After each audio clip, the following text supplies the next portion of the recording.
Se você não trabalha numa empresa grande ou numa empresa que tem uma grande pluralidade de aplicações, raramente você vai ter que trabalhar com Kubernetes. Por outro lado, é aí, tá? É aí que vem a grande pegadinha, galera. Tá? É aí que vem a grande pegadinha. Sabe qual que é a pegadinha? Pegadinha é assim, ó. Ah, Wesley, entendi. Ah, na minha empresa, a gente só faz sitezinho ali, não vai precisar dos Kubernetes, não usa. Então eu nem vou aprender. Né? E daí a gente começa a entrar naquela história. Quem nasceu primeiro, o ovo ou galinha?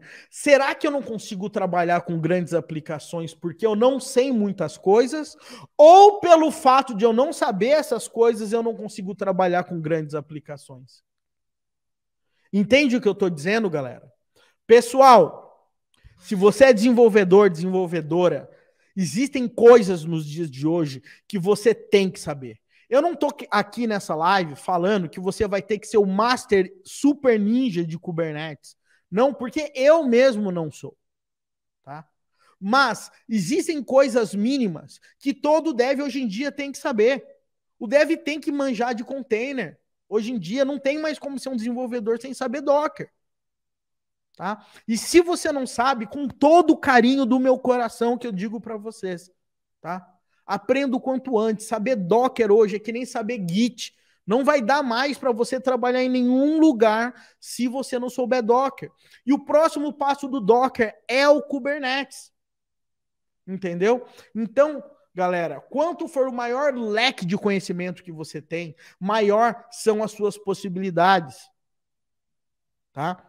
E essas lives, elas ajudam muito te introduzir nesse mundo, para que na entrevista que você tem amanhã, quando alguém falar para você de Kubernetes, você não fica boiando. Tá?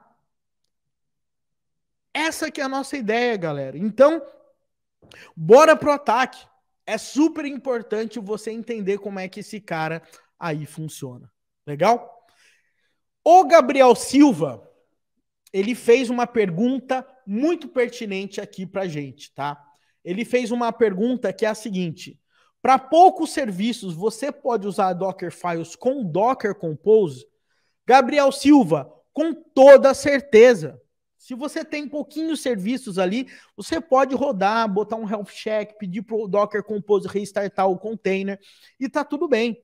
Tá? Mas existem momentos, né, existem cenários que é basicamente impossível você rodar tudo com Docker Compose. Só para vocês saberem, galera, o Docker, ele tem uma espécie de um concorrente do Kubernetes que já meio que ficou para trás. Raramente você vê alguém falar, raramente você vê alguém ensinar. Se você tiver alguma curiosidade, inclusive, tem live minha ensinando, mostrando esse cara aqui no canal, que ele é chamado de Docker Swarm. É uma forma de você conseguir escalar a quantidade de containers que você tem na sua aplicação. Mas assim, não chega mais nem perto do que o Kubernetes faz. Tá?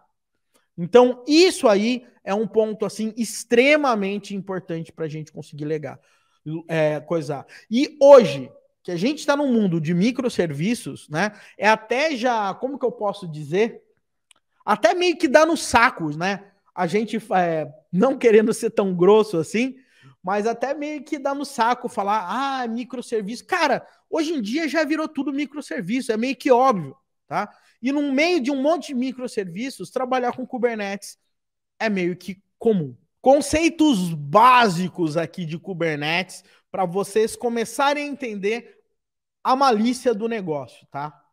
Só para vocês entenderem a manha do negócio. O que acontece aqui, galera?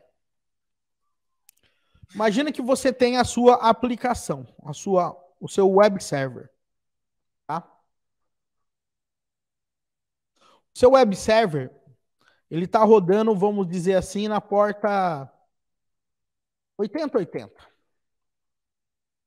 Estou feliz e contente com o meu web server. Para eu conseguir rodar esse meu web server, tá? Que é um container aqui, tá? Tudo que eu estou falando aqui é um container. Tá? Para eu conseguir rodar esse container no Kubernetes, esse cara ele vai ter que estar em cima de algo que a gente chama de container runtime, tá? E o que acontece também?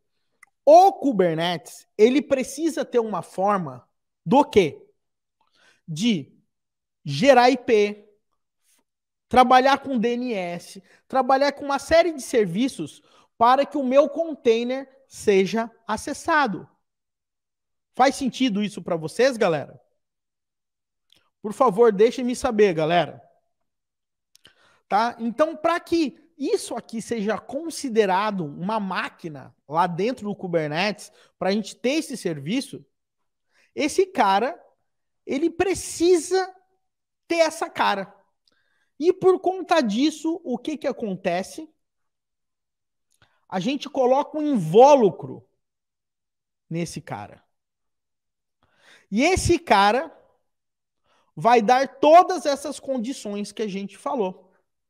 E esse invólucro aqui no Kubernetes, a gente chama de pod. O pod, ele vai disponibilizar aqui, por exemplo, um IP, DNS, tá? Muitas outras coisitas aqui pra gente no Kubernetes, tá? Então, são esses pontinhos aqui que a gente tem que se ligar. Então, a gente tem um cara aqui chamado de pod. Legal?